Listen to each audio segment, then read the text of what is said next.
During the first quarter of the 20th century, the theme of romance became increasingly associated with the new media industries, cinema and advertising in particular.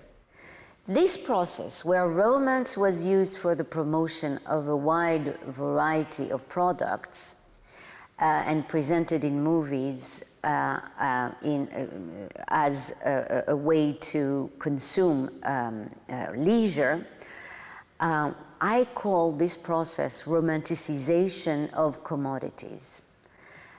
So you have both real commodities such as refrigerators or deodorants or perfumes, as well as commodities like leisure that were all associated with romance, and this is a way of bestowing a romantic glow on these commodities. But there was another process which I call the commodification of romance, and this is now what I would like to explain.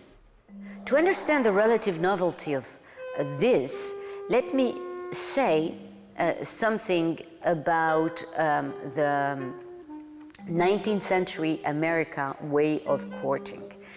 In rural America, people spend their free time in informal get-togethers like picnics and other food-oriented meetings, or combined it with such practical activities as quilting bees, barn raisings, or religious functions such as revivals or camp meetings.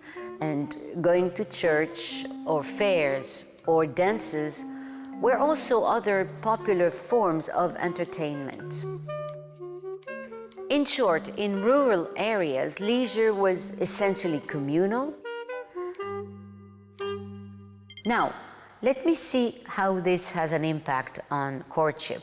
In middle-class America, courting was called calling.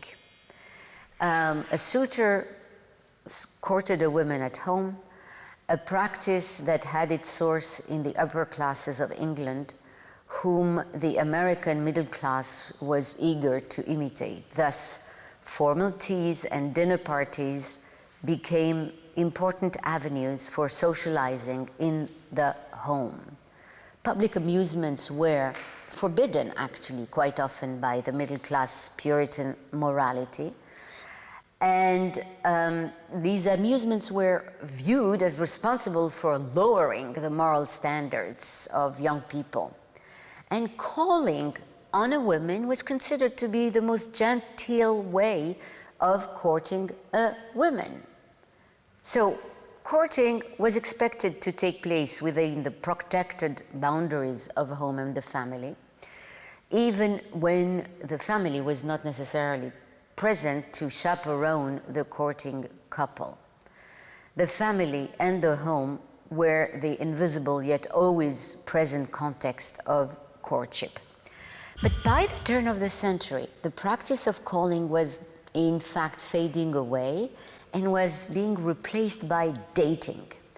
Historians and sociologists have observed that by the third decade of the 20th century, going out among both adolescents and adults had spread to the middle classes, who had previously been very much opposed to courting in public. As a historian noted, both the custom of extended visiting and calling declined after World War I. Going out replaced not only the formal urban practice of calling, but also the more informal rural get-togethers of small town and village youth. And so this is how, in a classic study of the 1930s, sociologists Robert and Ellen Lind noticed a growing tendency to engage in leisure time pursuits by couples rather than in crowds. And so by the 1940s, we may say that going out and dating had replaced actually calling. And dating meant not only going out alone in public and consuming together a leisure commodity and also being in an intimate, isolated situation. These changes took place thanks to such technologies as the car, and the number of people who were using cars had tripled by the 1930s from the 1920s. And the car facilitated the search for privacy and replaced the parlor as the scene for courting for the middle class. We can say also that dance halls increased tremendously, and dance halls provided also a very adequate arena for people to interact and meet in a situation that was far more erotic or sexually inviting than in the past.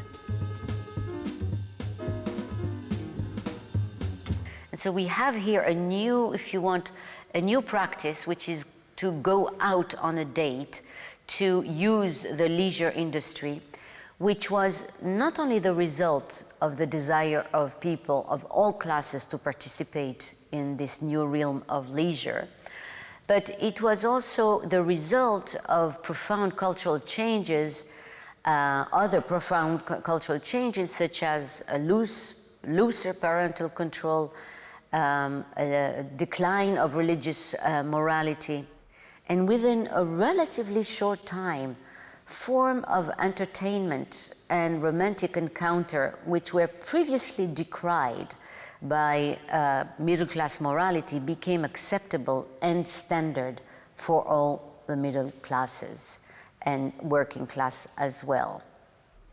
So attendance at such entertainment venues as movies, dance halls, and amusement parks satisfied the need and desire for privacy and intimacy.